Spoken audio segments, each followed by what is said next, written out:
July 2nd, 1944. Suburbs of Cherbourg, Normandy. Under the ruins of a military hospital dug into the rock, a German nurse covers her eyes in front of the sun. For days she had only known the dim light of the cave, the smell of gangrene and rationed morphine. Her name was Schwester Ilse. She, like so many others, believed in an idea disseminated with surgical precision by the Reich, that Americans were weak, disorganized, inferior. Even in medicine, they would have no supplies, let alone competence, only advertising and disposable machines.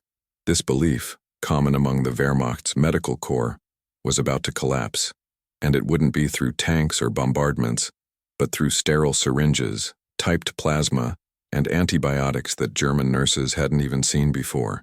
This documentary chronicles an invisible war that unfolded far from the trenches, the moral, logistical, and technical war between two medical philosophies. On the one hand, the racial medicine of the Third Reich. On the other, the American medical system, abundant, integrated, and absurdly advanced. The German nurses arrived as prisoners. They came out as witnesses. What they saw would dismantle decades of indoctrination in a matter of days, and it all began with a reality check. But before we dive into the reports, there is one statistic that defines this whole story. In 1943, the United States produced more penicillin than all of continental Europe, combined. 2 years later, the number would jump to 6.8 trillion units. Meanwhile, on the German front line, wounded people were given direct blood transfusions, made in a hurry between compatible soldiers, with no guarantees. Bandages were boiled in cauldrons to be reused due to lack of stocks. Nazi propaganda called Americans decadent, but the numbers, and the clinical results, told another story. A story that will be told through the eyes of those who most resisted believing in it. If you value real history, based on data, testimonies, and forgotten documents, support this project with your application and your like. This allows more stories like this to come out of the darkness and into the light. The American entry into Cherbourg was swift, methodical, and relentless. The infantry units tore through the German defenses in a matter of hours, but in a makeshift cave beneath an abandoned medical compound, the sound of explosions gave way to something even more disturbing. Silence. A thick silence, broken only by the crying of wounded soldiers and the tinkling of instruments boiled in metal cans. The DRK's hospital, Deutsches Rotes Kreuz, had been hastily excavated, a labyrinth of damp corridors, lit by lamps and supported by fragile beams. There 9 German nurses resisted, not with guns but with morphine diluted in water and repurposed bandages. The last blood transfusion had been done directly between 2 soldiers, without screening, without control. Antibiotic stocks never arrived. What remained was improvisation, blind faith in propaganda, and the unshakable belief that Americans were no better. When the American sergeant entered with a flashlight and ordered them to surrender, none of them hesitated. They raised their hands, yes, but they also raised decades of indoctrination, still intact. They were about to witness the collapse of everything they had learned. The surrender procedure was standard. The nurses underwent medical screening, had their identities recorded, were fed and transferred to mobile evacuation units. But what caught the attention of Schwester Ilse, the most experienced among them, was not American discipline. It was the environment. American soldiers wore sterile gloves. The nurse who took care of his arm wore a new surgical mask, taken from a sealed package. In the German countryside, these masks were washed and reused until they broke. The American syringes were not made of glass, and they were made of plastic, disposable. When she asked the interpreter why they discarded something still in good condition, he replied only, "We have more than enough." That phrase would echo for days in his mind. As they were led to the evacuation hospital of the 45th Division, the prisoners began to observe the details with trained eyes. The truck they were in had emergency medical kits inside compartments. There was a stock of plasma in refrigerated boxes. There was even an emergency radio with coded medical instructions. In German field hospitals, radios were used only for military purposes, and medical transport, when it existed, was improvised. Upon arrival at the American hospital, the first scene they saw was a steam sterilization room, autoclaves running non-stop. American autoclave production in 1943 was 12 times higher than Germany's. 12 times. If this number surprises you, write in the comments, "Logistics wins." Because that was exactly what was at stake there. Not ideology, not race, not nationalism, but the ability to supply, operate, and save on an industrial scale. The smell of ether and disinfectant replaced the bittersweet smell of clotted blood and lamp. In the hallways, wounded German prisoners of war received equal care as American soldiers. One of them, with his face bandaged, was shaking hands with an African-American nurse who was giving him morphine. Not a word, just the gesture. Ilsa watched. The black nurse wore a clean uniform, a clinical wristwatch, and carried a clipboard with typed medical records. Typed. In Germany, medical filling was still done by hand, with pencil or ink, when paper existed. Standardized printing of medical records was a rarity. During the first night, the German nurses were given clean blankets, warm food, and they were invited to rest on adjustable hospital stretchers with pillows. The mattress was made of dense foam, covered with sterilizable canvas. The American standard for mobile hospitals called for 1,000 units of these beds per field. In the Wehrmacht hospital beds, when they existed, were iron fixed and shared. In Cherbourg, even the dying died on the ground. The first question of one of the nurses, when she saw the doctor's cafeteria, was simple. Are you really the enemy army? The irony was consolidated. America, considered decadent, showed a logistical system that operated with the precision of a Swiss watch, only supplied by an industry that did not need to loot countries to function. In 1944, the United States had 7,000 operational hospitals in the national territory, in addition to 600 field hospitals that could be set up within 48 hours. Germany, already under constant bombardment, saw its urban medical centers collapsing. This was the difference that nurses began to understand. American medicine was preventive, abundant, and standardized. Nazi medicine was ideological, improvised, and above all selective. The reception of the prisoners was not affectionate. It was clinical, but it was human. No humiliation, no triumphalist speech, just protocols, sterilized thermometers, sealed scalpels, gauze individually wrapped. When one of the nurses asked where the stocks were, the American doctor smiled and replied, "This one is only 2 days old." The whole of Germany did not have this volume for an entire battlefront.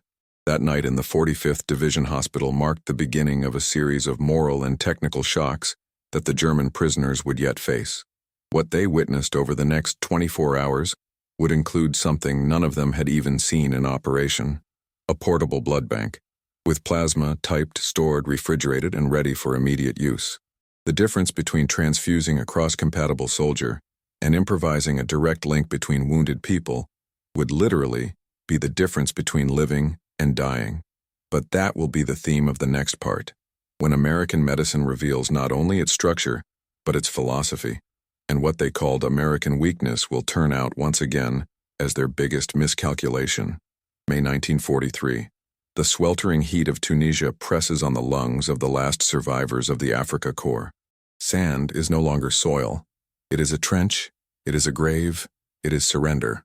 When General Hans-Jürgen von Arnim signs the unconditional surrender of the Axis forces in North Africa, he doesn't just deliver damaged tanks and exhausted soldiers. He delivers 250,000 souls, among them thousands of Reich health workers, doctors, assistants, surgeons, pharmacists, and about 500 DRK nurses, deployed to serve with Rommel's armored divisions. The doctrine was clear. Americans, with their weak democracy, would never maintain an efficient medical front in a hostile environment. The expectation was negligence, abandonment, logistical chaos.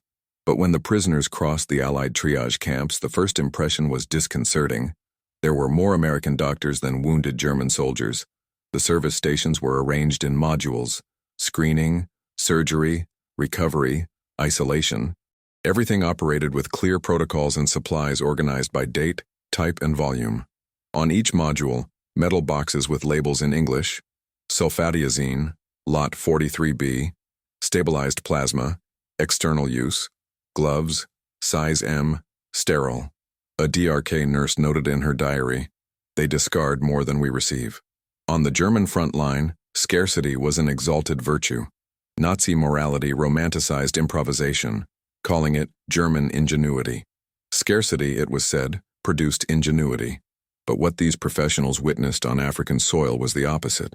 Efficiency did not come from adapting to collapse. It came from anticipating chaos. American infrastructure did not respond to the problem. She warned him.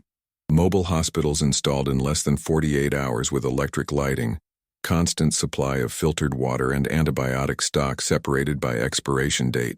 It was a logistics chain that started in the ports of Norfolk and ended in the desert, thousands of miles away. And it worked. At Kasserine Medical Base, the 15th U.S. Evacuation Hospital would become a quiet turning point. There, dozens of German nurses were assigned to cleaning, inventory, and observation. They were instructed not to touch the patients, but to observe the protocols. And what they saw was a medical production line at an industrial pace. Scalpels discarded after each use, syringes sealed, surgical tissues changed with each operation. Nothing was boiled in cans. Nothing was patched up. Americans operated as if time was in their favor, not against it. A nurse who worked with the 90th Light Division wrote weeks later, "What they call a standard, for us, was luxury." In the mobile operating rooms, there was something even more humiliating for the German racial ideology: diversity among professionals. African American medical officers working side by side with their white counterparts. Men and women sharing medical responsibility with autonomy and respect. The German prisoners, trained within a system that saw women as subservient auxiliaries and blacks as unworthy of command, were faced with a living reality that contradicted doctrine, with every bandage applied, every procedure saved, every life rescued without distinction of race or nationality. In addition to the organization, there was the rhythm. While German posts dealt with chronic delays in refueling, often operating entire days without cotton, gauze, or saline, American logistical convoys moved with railroad precision. Each field hospital received daily consumption reports, and replenishment was done before shortages arose. This logic inverted the entire philosophy of the German army, which accepted collapse as inevitable and celebrated the heroism of operating without means. The war of supplies for the Americans was won before it began, and this concept was completely new to the prisoners.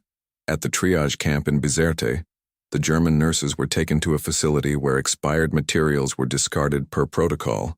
Hundreds of ampules of antibiotics, still usable according to the criteria of the German army, were incinerated because they exceeded the safety margin established by American medical standards. A DRK officer questioned the unit commander, asking, "Why destroy valuable medicines?" The answer was straightforward: "Because our patients don't deserve statistics. They deserve certainty." This phrase was annotated, documented, and later used as the epigraph of one of the first post-war medical manuals published in West Germany. But perhaps the most symbolic moment came weeks after the surrender. A group of 23 nurses was assigned to assist in the infectious disease ward. There, under American supervision, they witnessed the systematic application of penicillin, with recorded dosages, control of adverse reactions, and follow-up protocols. An infection that, in Wehrmacht field hospitals, would have meant amputation, was treated with a standardized dose of antibiotic. Patients got up in 2 or 3 days. A DRK nurse, whose sister had died of sepsis months earlier, collapsed emotionally after seeing the recovery of an injured Italian prisoner. Not out of pity, but out of indignation. She knew now that her sister's life could have been saved, if she had been born on the wrong side of the war. The American system was not only efficient, it was standardized, redundant, and supplied at levels that the Germans could not comprehend. In 1943, the United States produced 250 million disposable syringes. Germany produced just over 2 million, most of them reusable. The difference between these numbers is the difference between operating in the 20th century or in the 19th century. This dissonance would be the beginning of a moral fracture that would deepen with each new field, each new hospital, each new revelation. But the real turning point would not come from technique. It would come from medical culture, the way the Americans treated their own prisoners, and the decisions they made, even in the face of the enemy. In the next part, the viewer will see how, upon being transported to the continental United States, these nurses would become not only prisoners of war, but students from a system they were never taught to respect, and that now they could no longer ignore. When escorted to the port of Bizerte, the German nurses awaited boarding as if waiting for punishment. They did not know where they would be taken, or for how long. The order was clear: Specialized prisoners of war would be transported by Liberty ships to the continental United States. On board, they would find no fetters, no darkness. They would find something even more disconcerting, a hospital on the high seas that contradicted everything they had learned about their enemy. The ship, designed to carry cargo, had been converted with industrial precision into a mobile medical unit. Electricity-powered operating rooms. Refrigerators held stocks of insulin, serum, plasma, and antibiotics. There was a functional pharmacy, mobile surgical lights, and even portable X-ray machines with immediate development.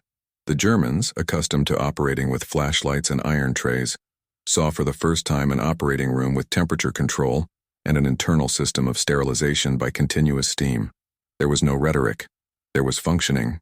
And this operation was relentless. During the crossing, the routine was organized in shifts. The prisoners were called upon to collaborate with the inventory and cleaning, under American supervision. It was there, between boxes of sterile gauze and sealed penicillin ampules, that they began to understand the magnitude of the difference. An isolated compartment stored only blood plasma, cataloged by type, date, origin, and expiration. The bags were stored in thermal compartments with chemical insulation.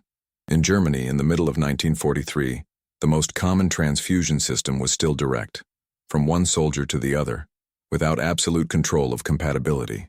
On that ship alone, the plasma reserve was sufficient for more than 2,000 complete transfusions.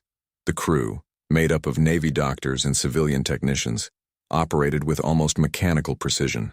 There were no screams. There was no hurry, just rhythm. But the biggest shock came not from what worked, but from what was discarded. The nurses watched, astonished. Disposable syringes being used only once and then thrown away. Surgical masks being replaced daily. Expired food being removed before it even loses its odor. Medicines with an expiration date of 2 months were removed from the system and replaced by new batches. For them, who boiled bandages until they dissolved, it was an insult. An insult to scarcity glorified as a virtue. The American coach didn't just save, she humiliated. And what hurt the most was the absence of arrogance. No one there exhibited superiority. The Americans just made it work, as if it were obvious. The ship anchored in Norfolk, Virginia. The landing was silent but observant. The prisoners saw the busy port, the cranes operating with precision, the railroad tracks connecting the wharf to military hospitals scattered across the state. Each refrigerated wagon carried medicines, food, and equipment for units in the interior. 1 train per day. All timed. That was the difference. While Germany tried to keep supply lines steadily collapsing, the United States operated a war with self-supplying stockpiles. American infrastructure was not being tested. It was at the peak of efficiency. The prisoners were taken to Portsmouth's Naval Medical Center for screening. It was just a processing center. But compared to any German hospital they knew, it was a center of excellence. 4 separate wards, 120 doctors, 800 nurses, 5,000 beds available, and 12,000 meals prepared daily. The DRK nurses underwent thorough dental examinations, eye tests, X-rays, and blood draws. The first question of one of them, when he saw the eye devices, "Do you treat prisoners as you treat your own soldiers?" The answer was short. Here, everyone is patient. It was the end of racial hierarchy within medicine. At least there. The trail continued inland. By train, the prisoners were taken south to Camp Forest, Tennessee. On the way, they passed through towns that looked like industrial ghosts, not by absence, but by excess. Richmond, Raleigh, Knoxville, all with central hospitals lights on, ambulance sirens working, university laboratories in operation. The war had not paralyzed the United States. It had accelerated it. In the camp, there were separate wings for the German Medical Corps, but the separation did not prevent the astonishment. In the operating room, they operated equipment that the Germans had only seen in books: electrocardiographs, continuous blood pressure monitors, humidity-controlled incubators. The most disconcerting? They were operated on by women, American nurses who not only carried out orders, but decided, coordinated, led. It wasn't brute force. It was engineering, social, medical, industrial. The American model revealed something more profound. Logistical victory depended not on individual courage, but on a system that worked at all levels. And this system began with resources and ended with ethics. Even in the face of the enemy, protocols were respected. Even against the other, there was no shortage of medicines. A German nurse, in a report intercepted months later, wrote, "What surprised me most was not the technique, it was the lack of hatred. Their medicine is not ideological, it's structural." But the journey of disillusionment was still in its infancy. What these women would see in the medical fields of the American countryside would not only change their worldview, it would change the very structure of medicine in post-war Germany. Because there, between clean corridors and machines running silently, a question began to form. What if everything we learned was wrong? The answer would come in the next stage, when the prisoners of the Reich were placed side by side with African-American professionals. An encounter that would dismantle, once and for all, the deepest pillar of Nazi medicine, the idea of racial superiority. September 1943. In the heart of Alabama, the Opelika prisoner of war camp opened with the precision of an American logistical manual. Barracks lined up, hospital wings separated, stockpiles labeled by category, and wards with numbered beds. But it would not be engineering that would have the greatest impact on the newly arrived nurses of the DRK. It would be coexistence.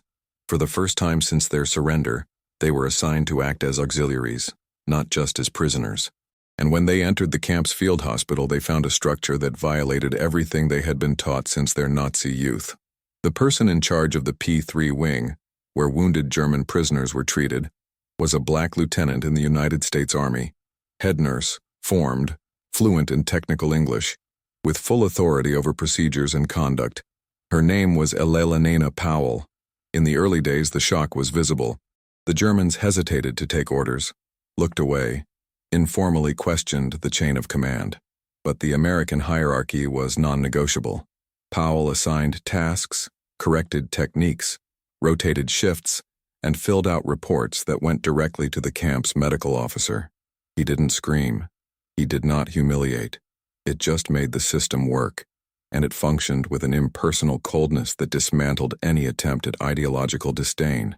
When one of the prisoners asked in a veiled tone if Americans were not afraid to entrust this kind of responsibility to a black woman, the answer was silence followed by data. The mortality rate in the wards she oversees is 40% lower. This type of clash did not occur in the courts, it occurred in the corridors. The Germans saw the supervisor's efficiency reflected in recovery tables, reports of controlled infection, well-managed stocks, and surviving patients. They had been indoctrinated to believe that certain human groups were biologically inferior. Now they cleaned instruments under the direct order of a black woman, in a system that not only tolerated her presence, but depended on her to function. The confrontation was not physical, it was technical. Opelika's hospital operated on 24-hour cycles. At each shift, medical protocols were reviewed, equipment checked, and beds audited. The prisoners were included in the process as collaborators, under surveillance and instruction. At no time were they treated as a threat.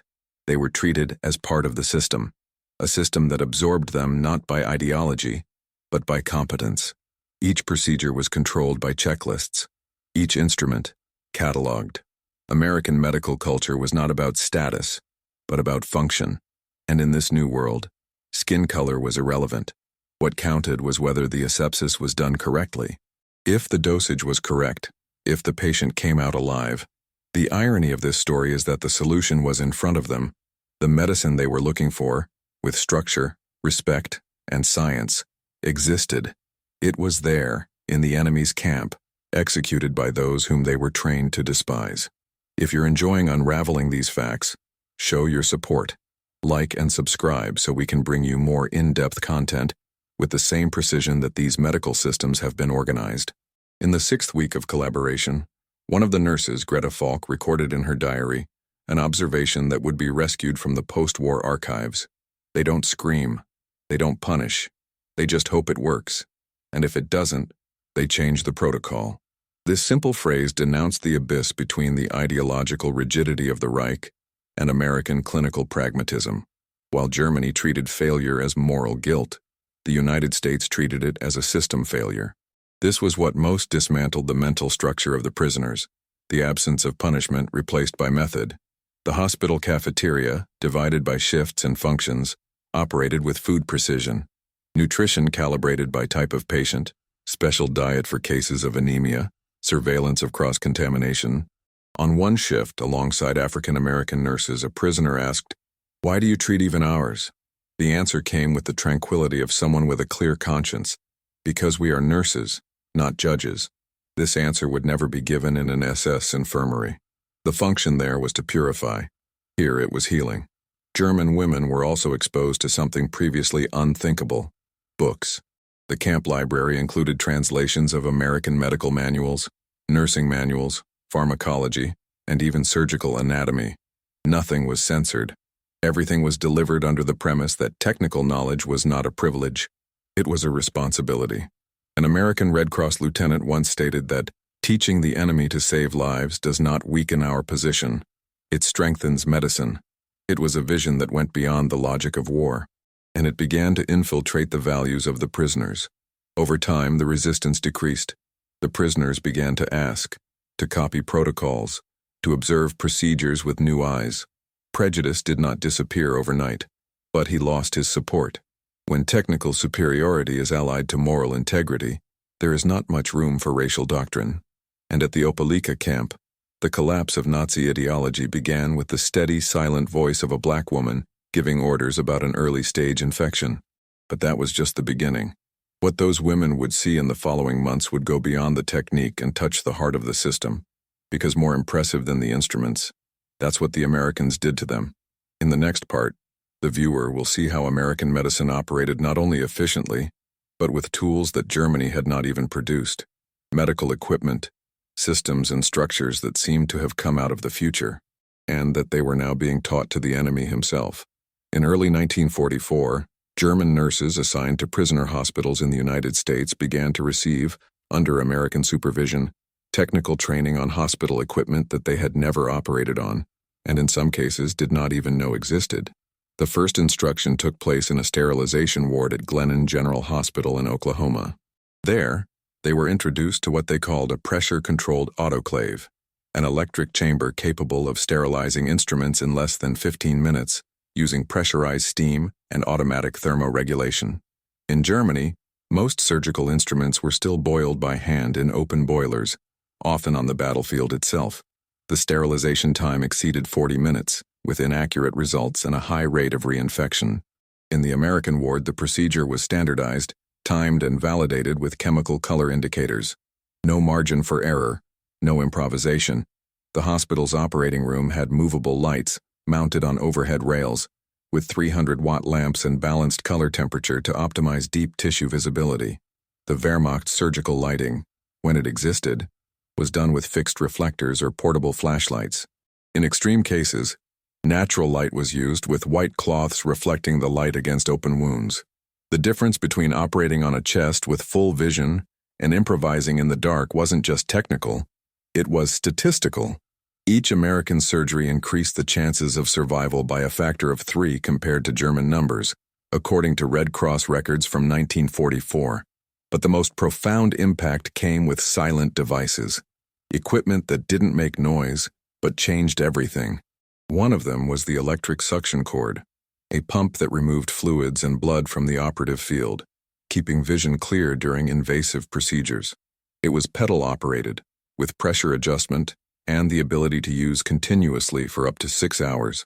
In German medical practice, this function was performed with manual syringes or gauze suction, requiring multiple interruptions during surgery. Seeing this process happen in real time, without human effort, created in the prisoners not only admiration but shame. The shame of discovering that their medical system, as exalted as it was superior, operated decades ago in terms of basic equipment. Alongside the instruments, there were the documentation systems. Nurses were instructed to complete standardized printed medical records with specific fields for diagnosis, symptoms, progression, and response to treatment. They were filed by type and statistically monitored. This data would be fundamental in the post-war period, influencing the hospital systems of West Germany. In the Reich, records were made by hand, often in personal notebooks, without standardization between fronts, hospitals, or regions.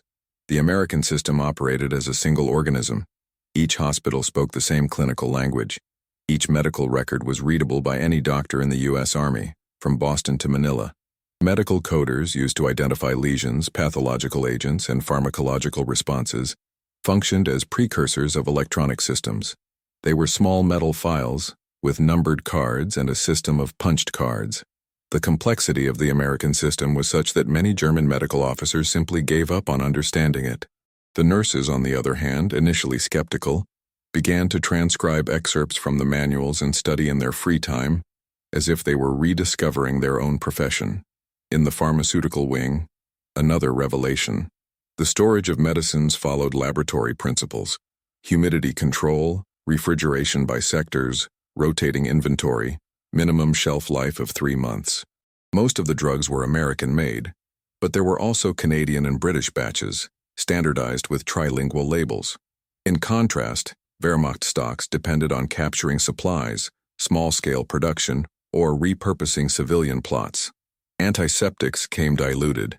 Sulfonamides were rationed. Penicillin, when it existed, was used only for high-ranking officers. The prisoners who worked in the pharmacy documented something that went beyond technique: the absence of haste. The American system allowed for the luxury of calm. Each medication was delivered with detailed instruction. Each patient was monitored. The industrial stability behind the hospital allowed the focus to be on care, not immediate survival. It was the difference between treating a war as an exception or as a routine sustained by planning. In one of the trainings, a nurse from the DRK was asked about the difference between German and American hospitals. She replied almost in a low voice, "You train to save. We train to resist." This phrase, picked up by a camp officer, circulated among the medical units as a symbol of the abyss that separated the doctrines. And what made it all the crueler was realizing that this abyss was not inevitable. It was manufactured by a regime that prioritized ideological purity over medical efficiency, a regime that despised Jewish scientists, expelled communist doctors, ignored foreign advances. Meanwhile, the Americans integrated global knowledge, adapted protocols, standardized methods, and won. At the end of each shift, the prisoners returned to their barracks with the feeling that they were being trained for a world that did not exist in Germany. A world in which the nurse decided, the instrument obeyed, and the patient survived. It was more than technique. It was operational philosophy. American medicine worked because it was based on something that Nazi ideology feared: the dice. And data does not obey doctrines, but the emotional impact was yet to come, because no machine, no suction plug or medical record would prepare those women for what they would see next. In the next part, the difference between Reich medicine and American medicine will cease to be technical and will become biological, an invisible, miraculous, and devastating element for those who have never had access to it. Penicillin, the antibiotic that would change the fate of modern medicine and of the war itself.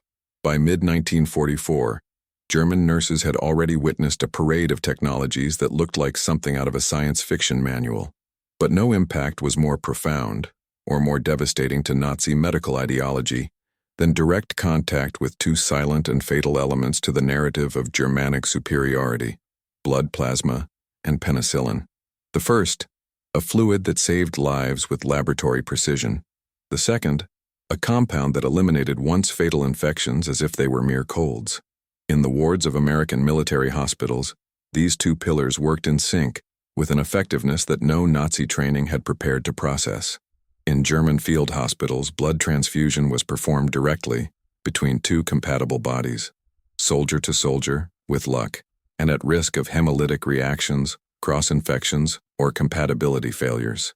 It was a process that required haste, improvisation, and often ended in death.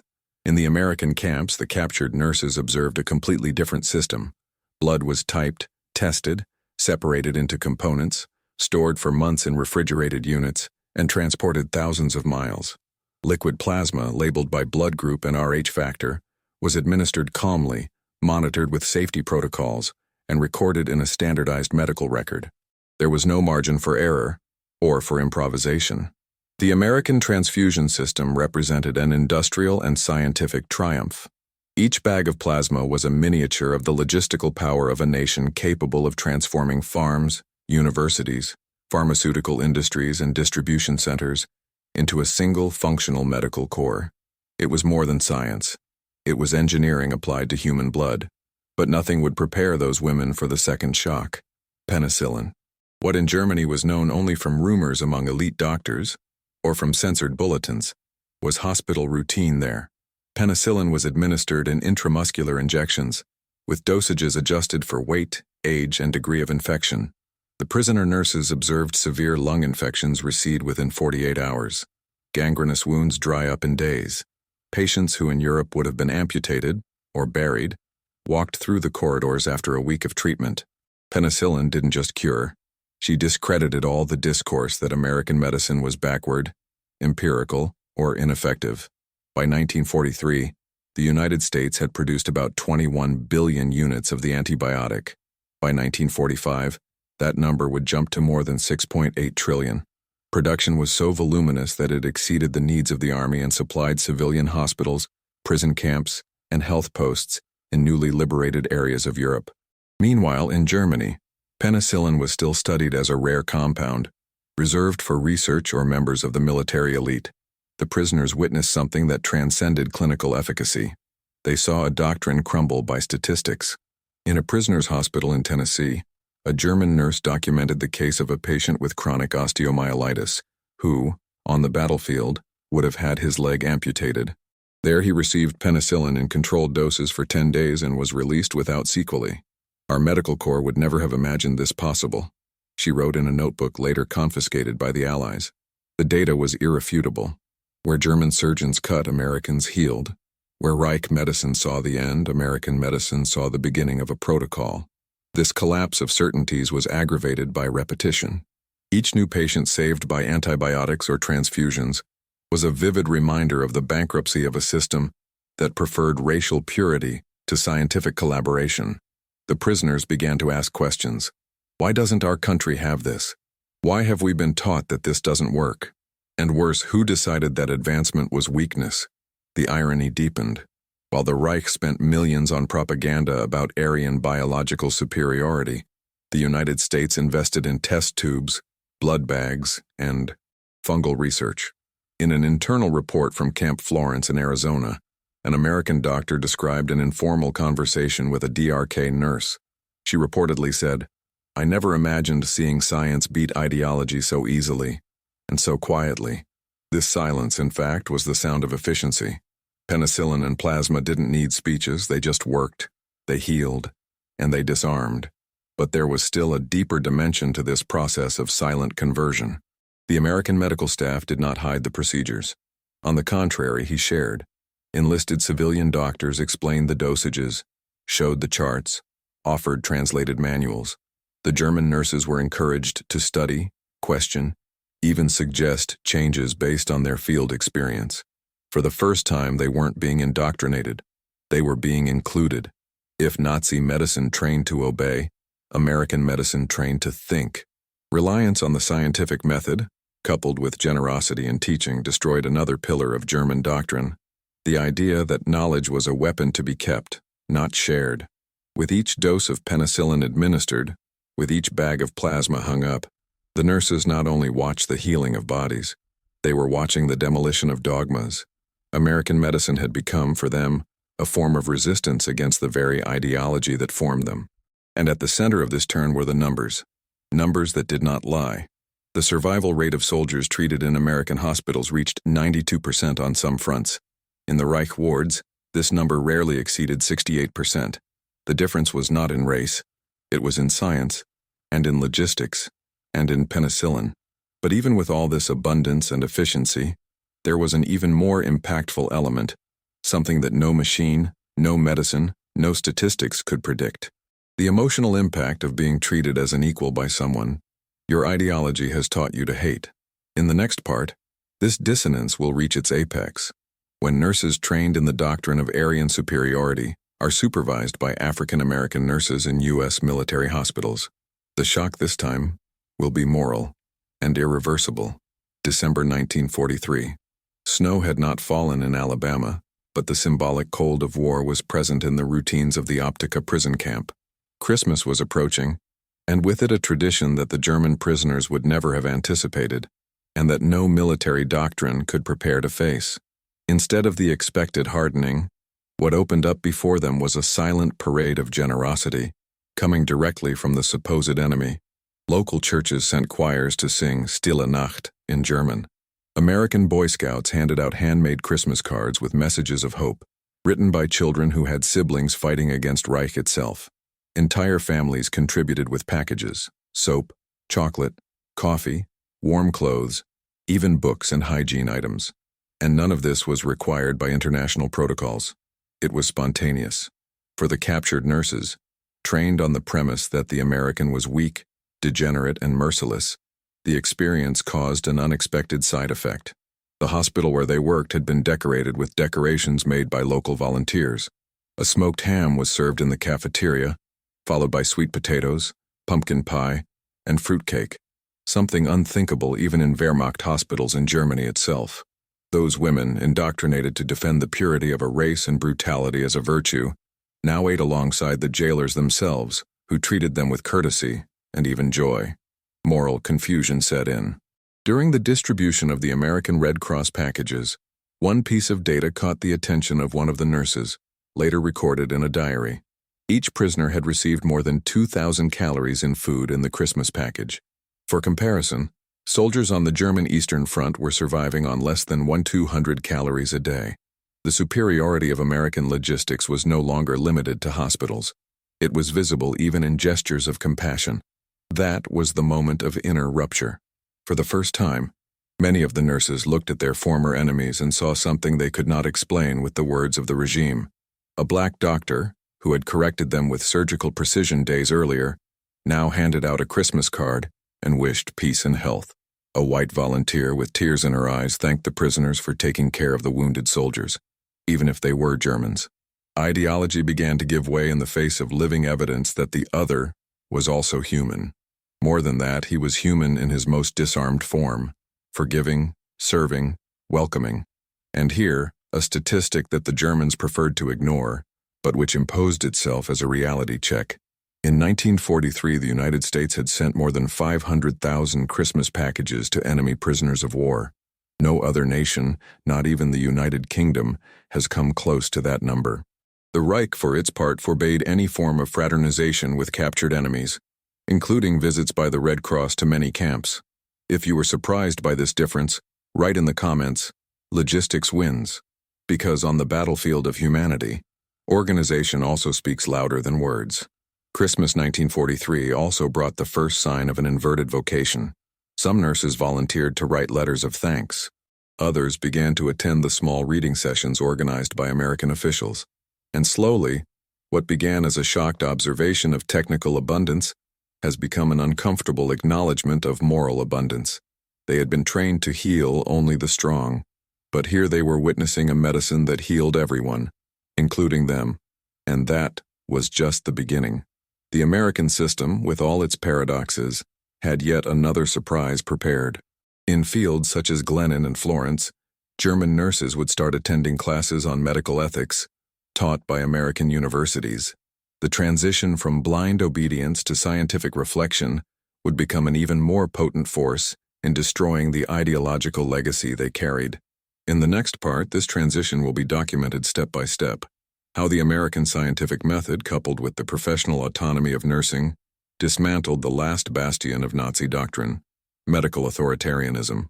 They came from the Reich as emissaries of conviction that they were on the right side of history, that the medicine they practiced was the most advanced in the world, purified by science and racial ideology.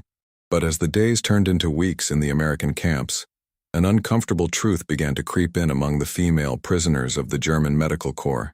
They were being treated better by the enemy than their own countrymen were treated at home. The shock was not only technical, it was existential. Complete dental checkups, corrective eyeglasses provided free of charge, antibiotics for skin infections, and treatments for chronic diseases that, in Germany in 1944, would result in amputations or silent death. All of these were being made available to them. Women captured from a defeated army. The cruelest of contrasts came not from scarcity, but from choice. America had decided to treat even its enemies as patients. The Reich, for its part, did not even offer this to its sick civilians. In Stuttgart, Dresden, Frankfurt, cities where many of these nurses had graduated, hospitals struggled to keep lamps working, syringes sterile, and heat in the hallways. German medicine was on its knees before the bombings and its own doctrine. Children with lung infections were abandoned for lack of antibiotics. Elderly people died without a diagnosis.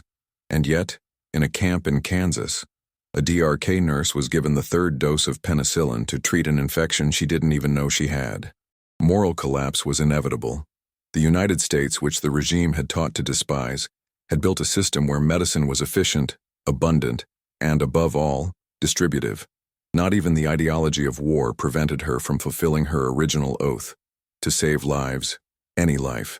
The irony deepened when, in educational sessions organized by the Americans themselves, these prisoners discovered that much of the medical advances of the Germanic world, the same ones they were taught as conquests of the race, had been developed by Jewish scientists, expelled from Germany before the war. Industrialized penicillin, produced by companies such as Pfizer, under license from researchers that the Reich considered degenerate. The method of cross-typing blood, now routine in American hospitals.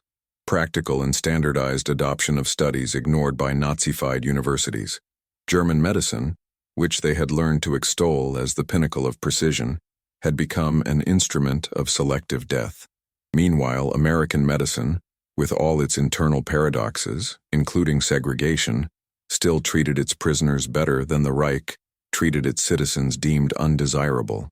The chasm opened up at once when, in an informal meeting with an American medical officer, a nurse asked, with a tone more of pleading than provocation, why they were being treated with such care. The answer was short and lethal: because you are patient, and medicine does not choose sides. At that moment something broke definitively. The doctrine of blind duty, purity of office, obedience to the Führer, all suddenly seemed small and pathetic at such a simple phrase. Medicine does not choose sides. That phrase would echo in the weeks that followed as nurses received one by one their certificates of participation in American medical programs, documents that attested not only to acquired technical skills, but also a new ethical understanding of what it meant to care. They had crossed an invisible border. From being prisoners of war, they became depositories of a knowledge forbidden in their own country, that the true power of a nation lies not only in its ability to destroy, but in its willingness to preserve, including what it does not need. And this disposition was also measured in numbers. By 1944, the United States had built more than 700 military hospitals on its territory, equipped with more than 150,000 beds. Germany, in that same year, recorded a collapse in more than 60% of its civilian hospital infrastructure, while its military hospitals operated in pre-industrial conditions. The contrast was mathematical and moral. If this statistic surprises you, comment, "Unbelievable," because data, when well observed, do not lie. They showed that there was a side in this war that invested in life even in the face of death. This investment was not accidental. He was systematic, industrial, intentional, and he was still far from his peak. The next phase of transformation would come with formal educational programs. German prisoners would be taken to auditoriums, university hospitals, and libraries, where they would learn something even more subversive: that questioning orders is not disloyalty, it is responsibility. The doctrine of silence and medical obedience was about to be challenged by professional autonomy and the American scientific method.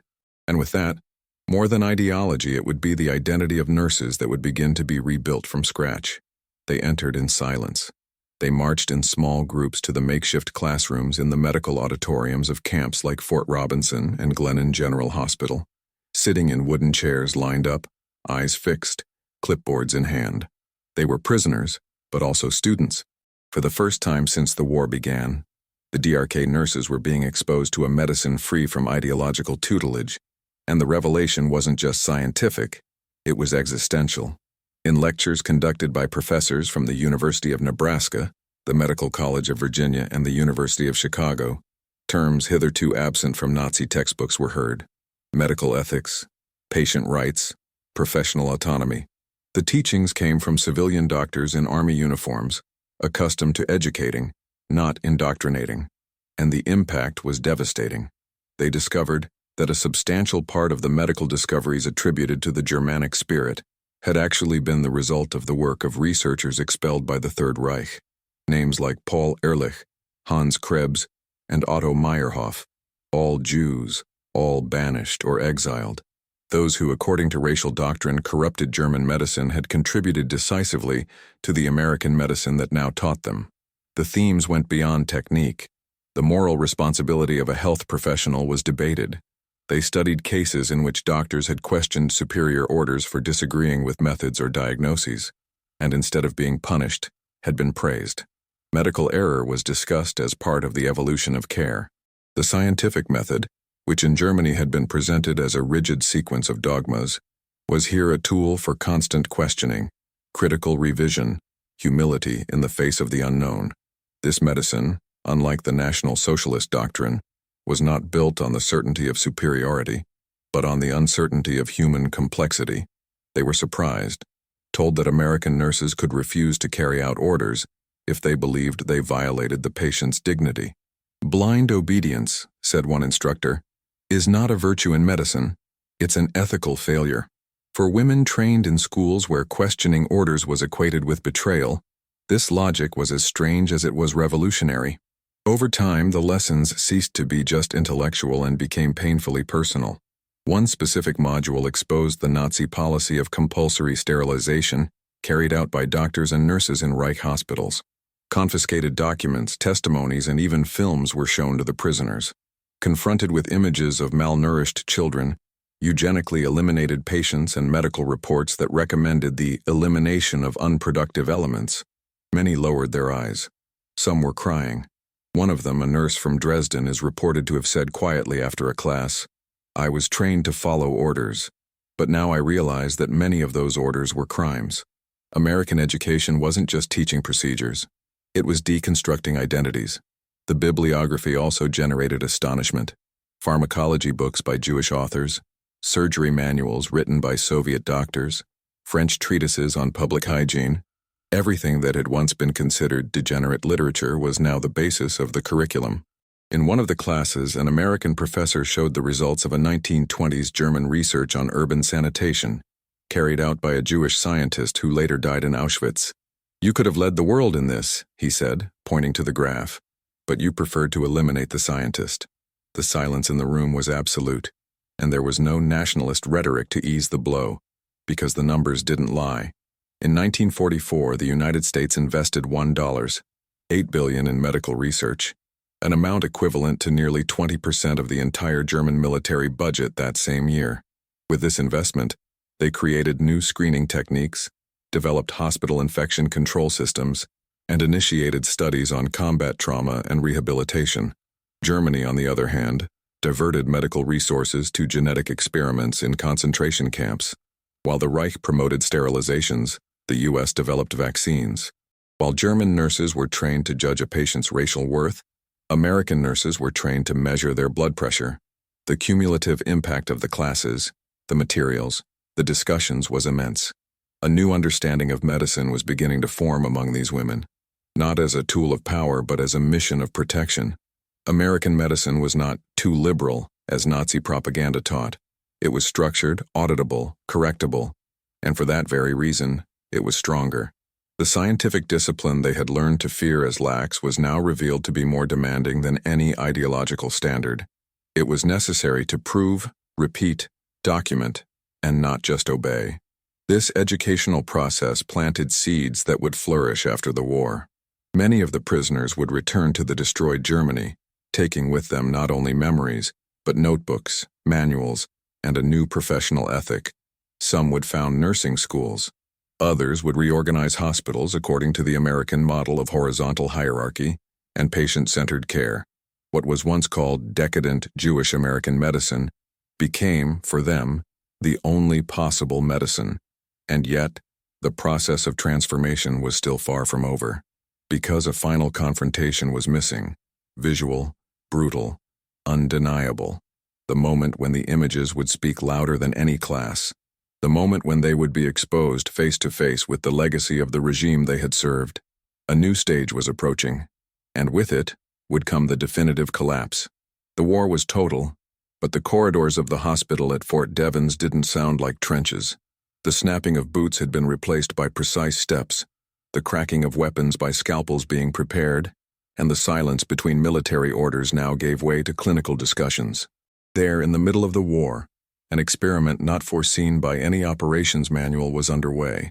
German nurses, captured as enemies, now explained to the Americans their field practices while learning new techniques of asepsis, triage, and protocol from their supposed opponents. This symbiosis was unexpected but highly functional. U.S. medical officials realized that the European front had imposed on the prisoners hands-on experience that could be useful in saving lives, and decided to listen. In documented sessions, DRK nurses described how they improvised surgeries in moving train cars, how they treated gangrene with sugar when antibiotics ran out, or how they developed immobilization techniques with wood from ruins. It was survival knowledge, born of scarcity. The Americans, in return, presented not improvisations but systems, written protocols, logical treatment sequences, spreadsheets with margin of error and measurement of effectiveness. German medicine taught how to resist. The American, planning. This change went beyond the coach. She generated respect. American doctors, accustomed to technology, viewed with admiration the coldness and dexterity of German women in chaotic situations. The prisoners, in turn, witnessed for the first time a medicine that was not based on improvisation, but on structure. It was in this space, between American precision and German adaptation, that something rare emerged: mutual learning. In one session, a nurse described the use of compresses heated with charcoal embers to maintain circulation in amputees, a technique that saved dozens of German soldiers in the Russian winter. The American doctor, impressed, asked her to demonstrate. At the end of the demonstration, the technique was adapted to be used safely in American field hospitals using controlled electrical resistors. It was the power of pragmatism over propaganda. This silent collaboration also revealed something even more profound: the absence of ideology among surgical instruments. No tongs knew who they served. No antibiotic asked the patient's party. The prisoners began to understand that what defined someone's worth was not their origin or belief, but their ability to save lives. There were no posters with slogans. There were treatment flowcharts. There were no speeches about racial purity. There were medical records filled out with names, diagnoses, and dates. American medicine, for them, became a form of language, one that required no translation, only comprehension. During this period, internal documents of the armed forces recorded a curious fact. The number of disciplinary incidents among prisoners working in hospitals fell by more than 70% after the implementation of the collaboration programs. The occupation with clinical tasks, access to knowledge, and contact with doctors who treated them with professional respect generated an unexpected effect: discipline for dignity. It wasn't fear that kept order. It was purpose. But not everything was immediate acceptance. At first, many nurses refused to accept instructions from American subordinates, especially when they were women or black. Some avoided eye contact. Others reacted with passive hostility. But the repetition of the facts, the clarity of the results, slowly eroded these barriers. When they saw an African-American nurse save a German prisoner with a perfect transfusion, the racial narrative no longer found support. When an American doctor corrected them with clinical accuracy and quoted articles they had never read because they were banned in Germany, the notion of intellectual superiority disintegrated. A notable episode occurred in February 1945, when a DRK nurse requested, on her own, access to the medical library at Fort Riley Hospital. There, he found entire volumes of authors banned in Germany. He read obsessively. He translated excerpts. He took notes.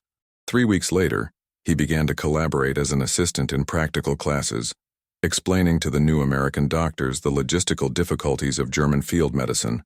She, who had previously avoided speaking English, now gave bilingual demonstrations. In post-war interviews, many of these American doctors reported that living together had impacted not only the prisoners, but also themselves. They learned to value field solutions. They understood the price of scarcity. They saw that even under a brutal regime, there were serious professionals, technicians who resisted ideological fanaticism with what they had: gauze, scissors, courage. But most impressive was the ability of the United States to transform a relationship of conflict into a learning environment. It was not diplomacy. It was method. It was institutional culture. And this method had a name: functionality. If the Nazi doctrine prioritized loyalty to race, the American one prioritized results. And the results were in the data. In 1944, American hospitals recorded a 97% recovery rate in wounded patients with abdominal trauma treated within 8 hours. In Germany, this rate barely reached 63%. The difference wasn't just one of resource, it was one of logic. American medicine worked like a gear: diagnosis, decision, execution, and most importantly, sharing. If this contrast impresses you, comment, "Practice wins." Because in the war of medicine, those who were willing to teach even to the enemy won. But the apex of this exchange was yet to come. In the last months of the war, some of these nurses would be taken back to Europe, not as prisoners, but as technical collaborators to restructure hospitals in liberated zones. Those who had entered the United States as symbols of medical fanaticism would now return as bearers of a new code of conduct, a code of knowledge, efficiency, and compassion. In the next part, we will see how these former prisoners became the first bridges of moral and sanitary reconstruction of the destroyed Europe. Inside the military hospital in Fitzsimons, Colorado, something seemingly banal caused a seismic shock in the convictions of dozens of German nurses.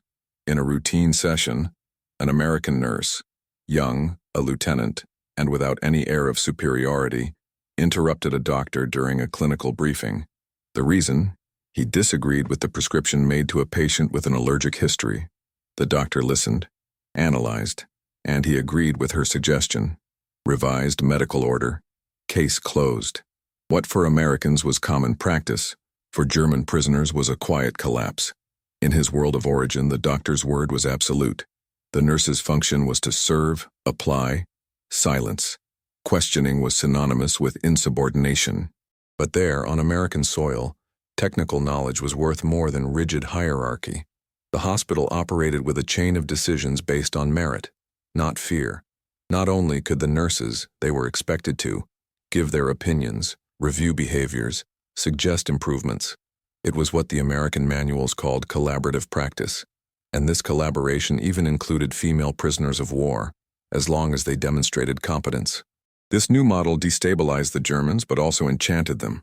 For the first time, his professional voice had value regardless of his rank or nationality. In clinical meetings, they were invited to report cases they had treated at the front, and their experiences were incorporated into adaptive protocols. It was a moral and structural inversion. In the Reich, they were pieces. In the USA, they became professionals. An emblematic example occurred when a nurse captured at Anzio suggested a hemorrhage containment method used in nighttime evacuations. The technique was analyzed, adjusted, and implemented as a standard in field ambulances in the European theater. The authorship was publicly acknowledged, and for the first time, this woman, who until then had been a prisoner's number, felt an active part of a system that didn't just listen. She learned. This appreciation of individual initiative was a direct reflection of the American operating culture. The hospital structure functioned as a network, decentralized, dynamic, with room for local adaptation. The head nurses had the autonomy to reorganize schedules, adapt protocols to the reality of the field, and even improvise solutions within safe parameters. The command existed, but it did not suffocate. The American medical chain of command, even in war, recognized that excessive rigidity was the enemy of rapid response. This mindset extended to education. Nursing schools taught clinical reasoning, applied ethics, and technical responsibility, not just obedience. In contrast, the German model of nursing was built on an almost monastic ideal: discipline, sacrifice, silence. Since the 1930s, DRK nurses have been indoctrinated to see the doctor as a sacred figure, and themselves as silent executioners. Reich propaganda reinforced this role with slogans such as, "The nurse is the Führer's hand in the rear." It was an identity without autonomy, shaped to serve the state before the patient. When you compare it to the American nurse, who commanded entire wards, made clinical decisions, and was still respected by senior officers, internal revolt was inevitable, not against the Americans, but against what had been denied them. This denial was also measured in numbers. By 1944, the United States had more than 60 militarized nursing schools, where women received clinical, surgical, and leadership training. Germany possessed only 9 centralized institutions under direct state control, with curricula scaled back after 1938 to emphasize National Socialist doctrine and morals. The discrepancy was glaring. If this number surprises you, comment, "Shocking data." Because in wartime, knowledge is power, and denying that power to its own professionals was a fatal strategic mistake by the Reich. The prolonged coexistence with this American model began to alter not only the professional vision of the prisoners, but also their self-esteem. Some who had previously repeated mantras of medical nationalism now discussed clinical cases with independent logic. Others began to write down procedures in personal notebooks outside of classes. A nurse reported in a letter intercepted by the censorship that for the first time in her life she felt technical pride, not just patriotic duty. It was a new kind of pride, one that is born of recognized competence, not of the imposed uniform. This transition, although silent, represented a true internal revolution. They weren't just learning American medicine. They were learning to be protagonists of their practice. This transformation did not go unnoticed. American officers noted the change in posture, the increase in engagement, the voluntary exchange of ideas. In internal reports, they recommended that the program be maintained after the end of the war, as a strategic initiative for technical and moral re-education.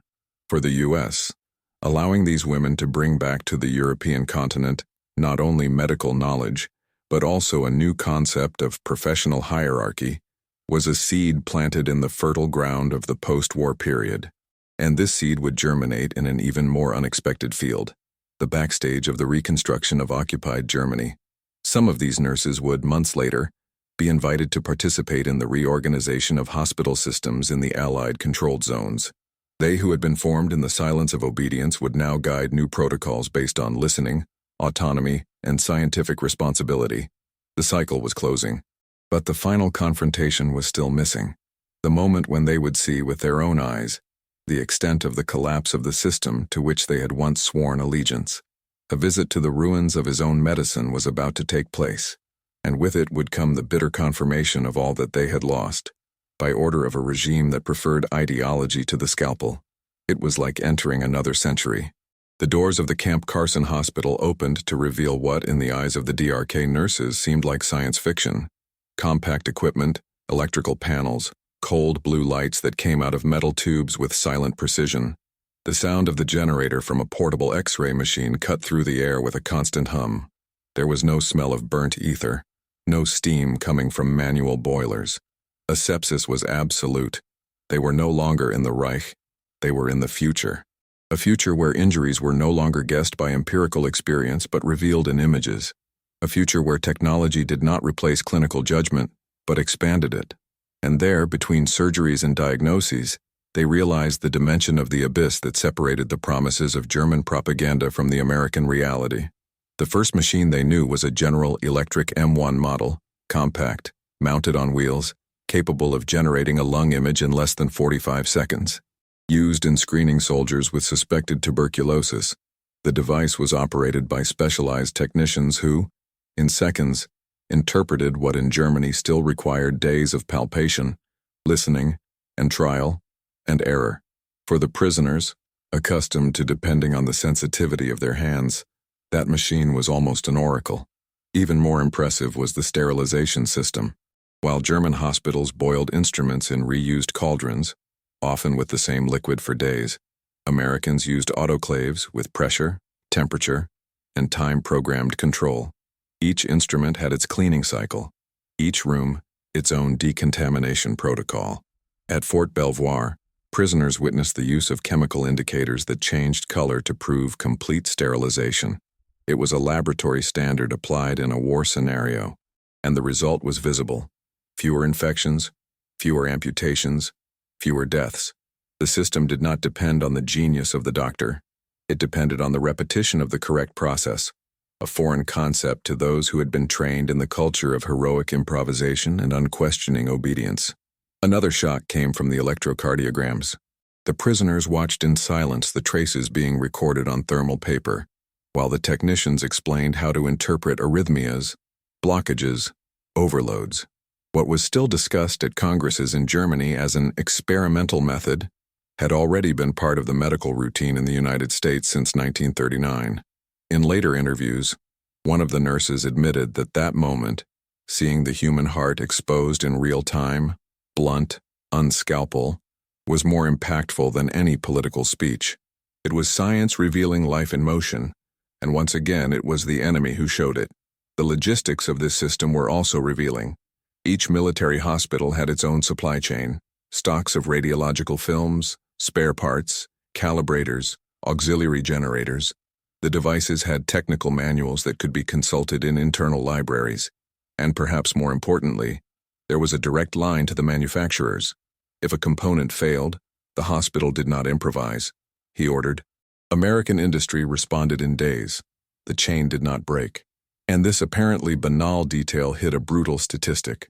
The United States produced an average of 3,500 highly complex medical equipment per month in 1944. Germany, pressured by a shortage of raw materials, did not reach 200. If this number impresses you, comment, logistics wins. Because in modern warfare it is not enough to know how to operate. It is necessary to ensure that the machine continues to work. Infection control was another game changer. While the Reich's medical doctrine still accepted, in some cases, post-operative infections as inevitable side effects, Americans saw them as a system failure. Hospitals such as Walter Reed Medical Center operated with daily inspections, bacteriological cultivation of surfaces, and a body of nurses responsible exclusively for epidemiological surveillance. The prisoners, upon witnessing these methods, reacted with astonishment, and in many cases, shame. They realized that American medicine, so criticized by propaganda as too industrial, was precisely for this reason safer, more reliable, more humane. The engineer had replaced the improviser, and the patient, finally, was the center. In post-war accounts, one of the former prisoners wrote, "We thought American medicine was cold, impersonal, mechanized, but it was precisely this organization that saved lives. While we applied morphine in dark rooms, they used machines that saw inside the body." American technical coolness was, in fact, a shield against error. Every gear, every panel, every vacuum tube played a role in the invisible fight against death. But not all of the shocks came from machines. In a clinical session, the prisoners attended a lecture on radio protection. The speaker explained how to minimize the exposure of technicians and protect patients from excess radiation. At the end, he distributed booklets with illustrations, charts, and recommendations. One nurse quietly commented to another, "They protect even from what is not seen." The phrase was written down by an interpreter, and it became, days later, the title of an impromptu exhibition in the camp, "Protecting Even the Invisible," because that was what shocked, the meticulous care with detail. American medicine did not only fight the visible, he fought what could arise, planned. It prevented, controlled, and it was in this scenario that the new feeling among the prisoners emerged: delay. Not only technical, but moral, because they realized that they had not just been deceived about the enemy's technology, they had been deprived of a breakthrough that could have saved thousands in their own homeland. The camera that photographed fractures was the same one that could have prevented amputations in German soldiers. The automatic sterilizer that ran on steam there was what could have prevented fatal infections in mothers in Bavaria. American technology was not a show, it was utility. And this utility, denied to the German civilian populations in the name of national pride, now revealed itself as the real crime. But the biggest revelation was yet to come, because in the months that followed, these same prisoners would be taken back to Germany, not for trial but to witness what was left, and it would be there, among the ruins of bombed-out hospitals and burned-out archives, that they would see with their own eyes the end result of the medical war, a system destroyed by arrogance, a country that preferred symbols to solutions, and the confirmation would come not from a general, but from a simple statistic, one that no X-ray could hide. In the south wing of the military hospital at Fort Huachuca, Arizona, a seemingly ordinary scene would forever mark the memory of 7 captured German nurses. They were under the direct supervision of an American nursing officer, Lieutenant Eleanor Powell, woman, negress, competent, steadfast, and absolutely respected by the entire team. Powell conducted the hospital routine with calm authority, reviewing medical records, inspecting sterilizations, correcting technical procedures. His orders were followed without hesitation by white American soldiers. The German prisoners, trained from their youth under the dogma of Aryan racial superiority, watched in silence. They didn't know if what shook them the most was the fact that they were being supervised by a black woman, or the fact that she knows more than any of them. The Reich taught them that Afro-descendants were primitive, weak, intellectually limited. But here was Eleanor, explaining protocols, performing diagnoses, and coordinating shifts with mathematical precision. It was impossible to ignore what was seen. There was no inferiority there. There was excellence. The shock became more intense when Eleanor intervened directly in a clinical case. One prisoner of war showed signs of septicemia. The team was hesitant about the focus of the infection. Powell reviewed the records and suggested that the problem was in the intravenous route, not in the previous abdominal surgery. He ordered the access to be changed, adjusted the antibiotics, and saved the patient. German nurses followed the procedure closely, and when the fever subsided, one of them, the most skeptical, wrote in her own notebook, "Today, I was saved by someone my country would not let into a hospital." It was the final rupture of a paradigm sustained by hatred and ignorance. The presence of African American nurses in command positions was a direct result of the total mobilization of the U.S. during the war. About 600 black nurses were allocated to segregated military hospitals, where they proved their competence with clinical indicators above average. Even facing the internal racism of American society, these women showed absolute professionalism, and ironically, they were responsible for dismantling, in practice, the racial ideology of the Third Reich. Not with weapons, but efficiently, with hygiene, with technique. The German prisoners, seeing the hospital structure operating with black women in control, did not know how to process it. Some resisted internally, others collapsed in silence. What they had been taught as inferior now offered them comfort, security, and dignity, and without asking for anything in return. It was more than a medical clash. It was an ideological mirror, and the reflected image was unbearable. Racial pride, so often repeated in speeches and oaths, was now only a distant noise in the face of the clarity of the facts. No theory survived an accurate diagnosis. No doctrine could resist the sound of a well-worn stethoscope. In an internal American Red Cross report, one officer wrote, "German prisoners watch African American nurses with a mixture of shock, respect, and shame. There is a silent collapse happening. It's not the collapse of a troop, it's the collapse of an idea. This idea, strongly maintained by books, speeches, and advertisements, found its ruin in small gestures, a well-made bandage, a calmed patient, an infection avoided. And all this was done by hands that, according to Nazi ideology, should never have touched medical instruments. The war was not just being lost on the Normandy fronts or in the ruins of Berlin. It was being lost within the very eyes of those who saw the world collapsing before the competence of the enemy." In post-war testimony, several former prisoners reported that contact with African American nurses was the most transformative moment of the entire capture. One wrote, "I learned more about humanity from a woman my country would have condemned to sterilization than from all my years of training in the Reich." Another said, "It was being corrected by her that I understood what dignity is. She didn't scream. She taught. And this teaching was not given with doctrine. It was done with action. It was the pedagogy of competence, silent but unquestionable." The greatest irony was in the fact that for the Reich, the concept of race was biological, immutable, absolute. But it only took weeks of living together for those women to realize that what defined a professional was not their color, but their conduct. The myth of racial inferiority did not resist the simple act of being cared for by someone who knew exactly what he was doing. And this care, coming from the most unlikely enemy, disarmed any emotional defense. There was no rhetoric that explained why a black nurse knew more than they did. There was only one fact. She knew, and he taught, and he saved. The impact of this coexistence was so profound that years later, many of these nurses would write letters of thanks to their supervisors. Some kept in touch. Others, in their countries of origin, were silenced.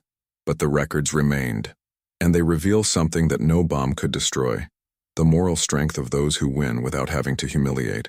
Because Eleanor Powell and so many others did not use their positions for revenge. They used it to teach. And by teaching, they showed that true hierarchy is built on knowledge, not hatred. But the collapse of ideology still had one more stage, one that would not happen on American soil, but on the return. Because when those nurses finally set foot on German territory again, amid the rubble of what remained, they would see with their own eyes what their country had done and what it had lost. The destruction of hospitals, the absence of protocols, the avoidable death of civilians, and they would realize that the ruin did not come from the bombings.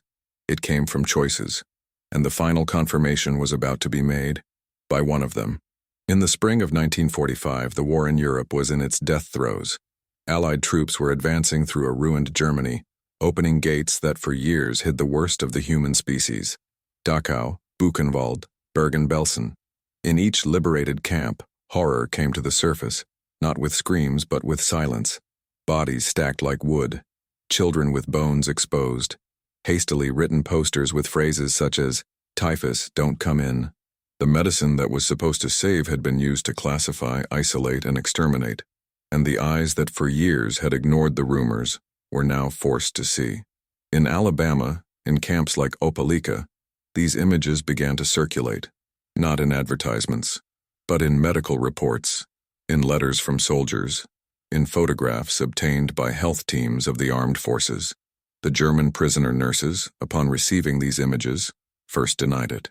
Then they fell silent, and finally began to cry. Some vomited, others fell to their knees. Not one said a word, because there, stamped on photographic paper, was what they had never been able to admit. The medicine they served had been hijacked by an ideology, and they had participated in it. The psychological shock was immediate. The Americans did not shout. They just let them see. An African-American doctor, Lieutenant Benjamin Houston, handed one of the nurses a letter written by an Auschwitz prisoner. The letter spoke of experiments, forced injections, sterilizations done without anesthesia. He spoke of doctors, of nurses, and he ended with the sentence, "The worst pain was not the physical one. It was seeing someone in a lab coat smile." Upon reading this, the nurse remained motionless for several minutes. Then he asked to leave. She was seen hours later sitting alone, with her hands over her face. He didn't sleep that night. American medicine, so often accused of being cold, industrial, dehumanized, now appeared as an absolute contrast. It was not medicine that tortured. It was medicine that welcomed him, that saved even the enemies, who delivered plasma, penicillin, and dignity to those who previously denied all this to others. The moral was not in the doctrine. It was in practice. And American practice had won out, not just on the battlefields, but in the hearts of those who had been brought up to hate it. Psychological reports from the prison camps document this moment accurately. One of them says, after receiving images from the camps, there was an increase in depressive symptoms, loss of appetite, and crying spells among female prisoners of the German Medical Corps. The reports suggest a complete collapse of the narrative of military honor. It was the end of pride, because neither German efficiency nor sacrifice for the fatherland nor obedience to order could justify what was documented. They were not rumors, they were facts. Facts that spoke with the clarity of decomposition, hunger, the empty gaze of the survivors. The irony of this story is that the solution was always in front of them. American medicine, with its process logic, its investment in research, its refusal of eugenics, could have been a model, but it was ignored. And now, at the end of the war, it became the cruelest mirror. A mirror that showed not only the technical inferiority of the Reich, but its moral bankruptcy. If you're enjoying unraveling these facts, show your support, like and subscribe so we can continue to reveal the stories that have been forgotten, but not erased. By the end of that week, the nurses had not asked for any further news from the front. They did not ask about the Soviet advance, nor about the chances of victory. They just wanted to know if more camps would be opened, if there were survivors, if any known name would appear among those released.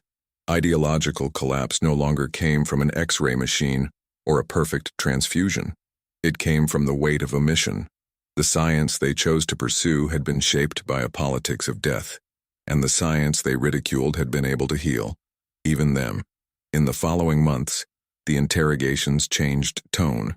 They were no longer defensive. They were confessions. One of them said, "We were trained to think we were defending life, but we defended a system that decided who deserved to live." Another declared, "I don't know if I can go back. I don't know if I deserve to wear white again." Medicine, which should be universal, had been used as a tool of exclusion. And now, seeing American medicine saving where theirs destroyed, shame could no longer be put into words. But there was still one last chapter. Because when these women returned to Germany, they would see with their own eyes what had been done in their name. They would find destroyed hospitals, orphans without treatment, entire cities without access to antibiotics. And the inevitable question would arise, all this, why? And the answer would not come from speeches, but from a simple visit, to a specific city, to a hospital, and to a discovery that none of them were prepared to face. In July 1945, with the German surrender consummated, and the rubble of the Reich still smoking, the United States began an unprecedented operation, technical repatriation. It was not simply a question of returning prisoners to their country of origin, but of turning them into reconstruction agents.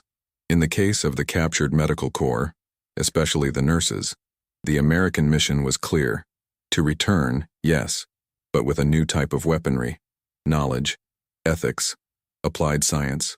In centers set up at Fort McClellan, Alabama, and Camp Ritchie, Maryland, the prisoners began attending intensive courses in public health, classes on mass vaccination, basic sanitation, epidemic control, care protocols in crisis zones, and organization of hospital networks. There was no humiliation in training. There was pragmatism. The same pragmatism that had mobilized a continental industry to win the war was now used to prepare for the post-war period, even for the vanquished. German nurses who had previously learned under swastika posters now studied in front of infant mortality charts, smallpox eradication curves, and logistical maps of penicillin distribution. The transition was symbolic and real, from doctrine to data, from dogma to statistics. Classes were conducted by military and civilian doctors, many of whom had served in Europe and knew exactly what was at stake. There was no time for revenge. There was a hurry to prevent tomorrow's Germany from repeating yesterday's mistakes. And the way was medicine, but a medicine that served everyone, not a few. In one of the sessions, the prisoners were introduced to the concept of social epidemiology, the idea that poverty, hunger, and mass displacement create disease vectors as dangerous as any bacteria. One of the speakers, Dr. Margaret J. Kerr, showed data on typhoid outbreaks in European refugee camps and explained how the American response was based on population-wide vaccination campaigns. The contrast with the Nazi approach was brutal, where before it was chosen who should receive treatment based on racial or political criteria, now they learned that each human being represented a cell of collective health. It was the science of all or none. At the end of the public health module, each nurse received a short manual entitled Principles of Democratic Medical Care, a compendium of clinical practices, but also of values. The manual began with a simple sentence: medicine that excludes, kills. And it followed guidelines on equal care, standardized protocols, and community health management. It was the opposite of what they had experienced, and for many, the first contact with the idea that care should not be selective. The impact was visible. Some began to keep logbooks, fervently writing down each class, each chart, each new concept. Others, more introspective, wrote letters to family members describing what they were learning and what they had failed to learn in their youth. American logic was brutally efficient. Not only did they win the military war, but they trained the next generation of German health professionals without firing another shot. The method was clear: to train multipliers. The idea that these women would return to their villages and rebuild clinics, train nurses, vaccinate children, and implement systems based on what they had learned in the United States was both visionary and strategic. The future of Germany would pass through them, and the Americans knew it. Treating them as enemies would be easy. Turning them into allies was the real triumph. In an internal report of the U.S.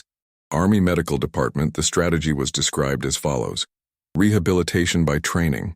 We inoculate ideas, and ideas have lasting side effects, and the effects were already beginning to manifest themselves. One of the nurses, at the end of a course on epidemic control, asked if she could take copies of the materials to distribute among other former prisoners. Another requested books on child hygiene to apply in her rural community. They were seeds, planted in devastated soil, but with the potential to reflourish a medicine that had been lost among symbols and delusions. There was a detail that made this operation even more symbolic. While receiving training, the nurses did not wear prisoner uniforms. They wore lab coats. They were treated as students, calls by name, corrected firmly, but always with respect. This treatment didn't just teach protocols, it taught posture. And over time, those that had previously marched in formation now walked with clipboards, heat maps, and vaccination schedules. The instruments of war had been replaced by instruments of care. It was the rebirth of the craft, with a new foundation. As the date of repatriation approached, each prisoner received a certificate with the completed modules. Next to the name, there was no word prisoner. There was medical participant, allied training program. It was more than semantics. It was a new identity. The Reich had taught to destroy in the name of science. The Americans were teaching how to rebuild based on it. The silence that once indicated guilt was now replaced by a silence of understanding, the kind of silence that precedes commitment.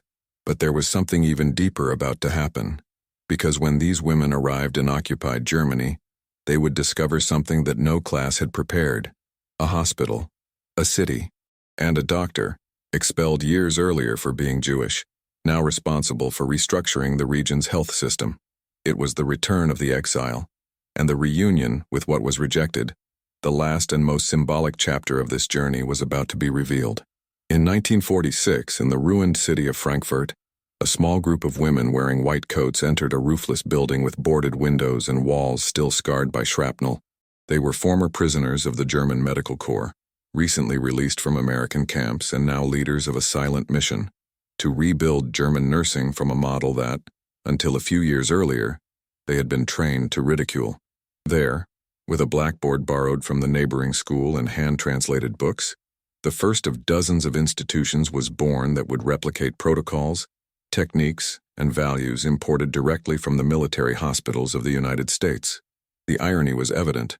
The healthcare model that the Reich had branded weak was now the basis of the health renaissance of a shattered nation. The impact was immediate. American practices of asepsis, systematic screening, check-in routines, and organized blood banks began to replace the improvisations and medical dogmas inherited from wartime. With each new class, a piece of the old ideological edifice collapsed. The nurses taught that antibiotics were not just for officers, that injuries to civilians required the same care as a soldier, that there was no moral hierarchy among patients.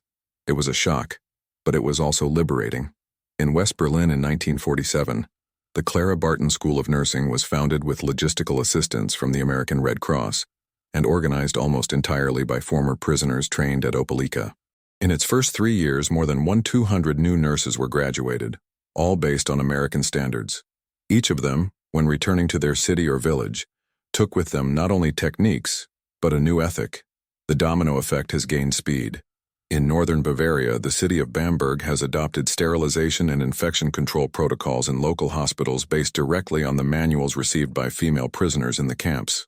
In Leipzig, returned nurses began to implement community nursing practices, inspired by the public health models seen in the United States.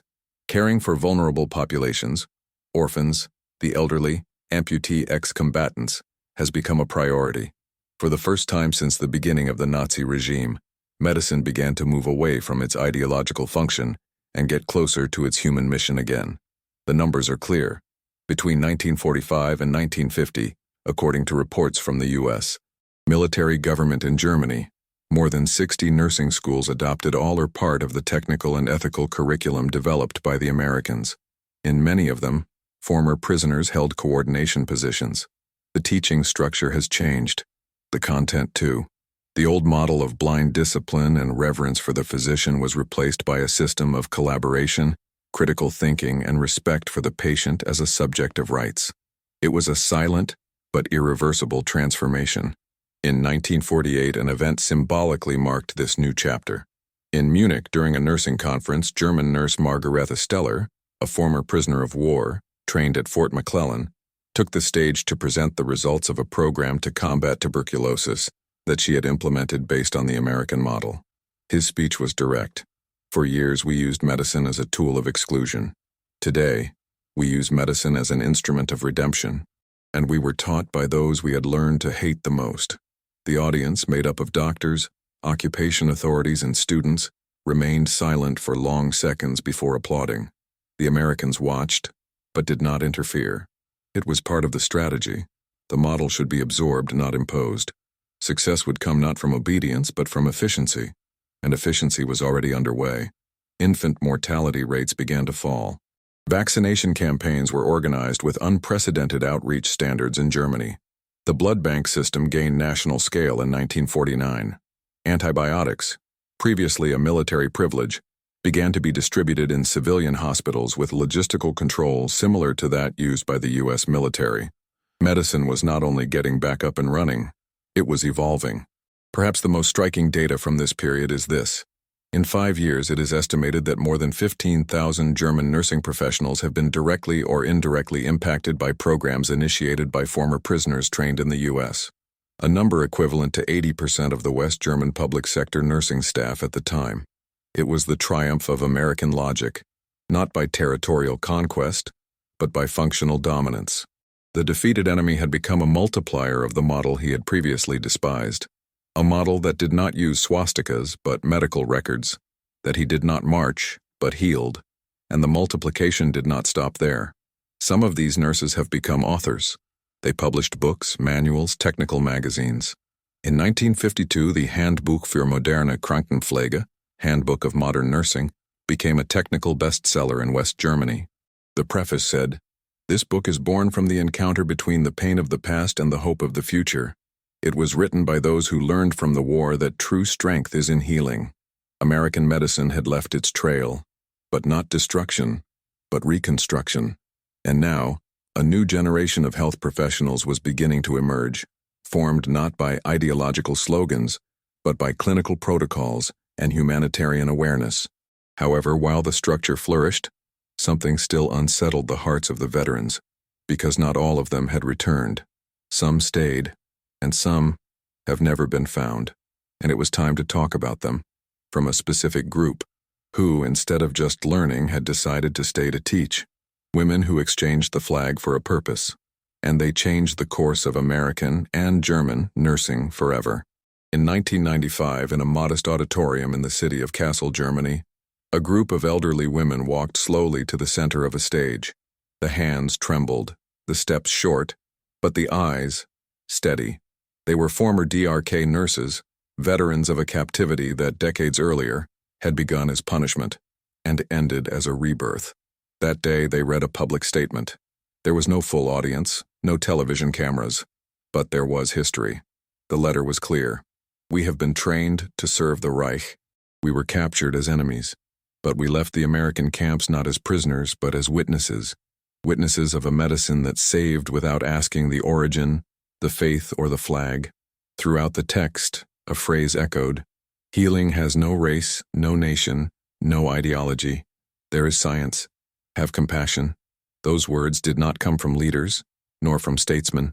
They came from those who had boiled bandages in North Africa, injected morphine under bombings, and cried when they first saw a portable X-ray machine being used by a black nurse to save a German. Their broken voices did not seek applause. They were looking for memory. They wanted to record before age erased what time had not been able to do, because they had seen and felt what the world had yet to learn, that true medicine does not serve power, but human dignity.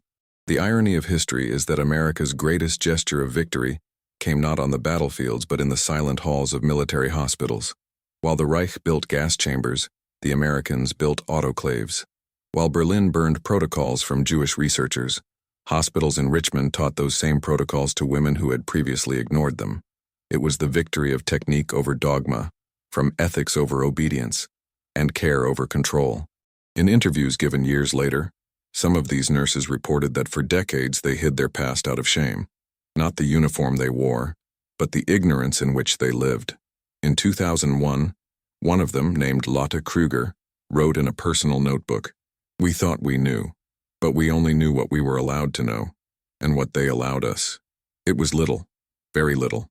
Today, Official American documents prove that more than 2,000 Axis medical professionals underwent technical re-education programs in the United States between 1943 and 1946.